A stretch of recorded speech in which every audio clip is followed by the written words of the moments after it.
சூரிய ஒளி பட்டு இந்த கலர் வந்து மாறி அப்படி அழகாக இருக்கும். அந்தளவு நம்ம உடற்பயிற்சி செய்யணும். அதே போல் வெயிலில் அழகாக பயிற்சி பண்ணுங்கள். அதுதான் ரொம்ப நல்லது.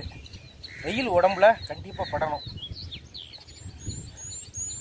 அதே போல் நல்ல இழுத்து எதுனாலும் இழுத்து கட்டிக்கோங்க. நல்ல வேஷ்டியை விதை இறங்காமல் இருக்கிறது மாதிரி நல்ல டைட்டாக இழுத்து கட்டிட்டிங்கன்னா விளையாடும்போது துள்ளி விளையாடும்போது எதுவுமே ஆகாது. நம்ம இன்னும் நிறைய வருஷம் விளையாடணும், ஆரோக்கியமாக விளையாடணும். அதனால்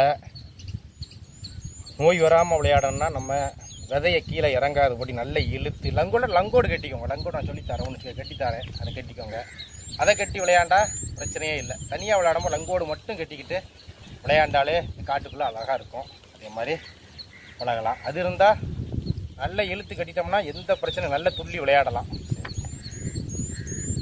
இல்லாட்ட வேட்டியை நல்லா இழுத்து கட்டி நல்லா இழுத்து விதையை நல்லா இறங்காதபடி இழுத்து கட்டி விளையாண்டிங்கன்னா நம்ம சேஃப் தான் மெயின். யாருக்காகவும் நம்ம விளையாடவில்லை, நமக்காக விளையாடுறோம், நம்ம உடம்புக்காக, நம்மளோட ஆரோக்கியத்துக்காக விளையாடுறோம். அவ்வளோதான்.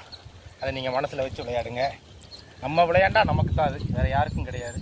இது நம்மளோட சொத்து. நம்மளுக்கு 1 மணி நேரம் விளையாண்டோமா, இந்த 1 மணி நேரம் நம்ம ஆரோக்கியமாக கடவுள்கிட்ட இருந்து வாங்கி வச்சுருக்கோம் ஆரோக்கியத்தை அப்படின்னு நினச்சிக்கிடணும். தினம் விளையாடுங்க, கடவுளை நினச்சி விளையாடுங்க, ஏதோ ஒரு இதை நினச்சி விளையாடுங்க.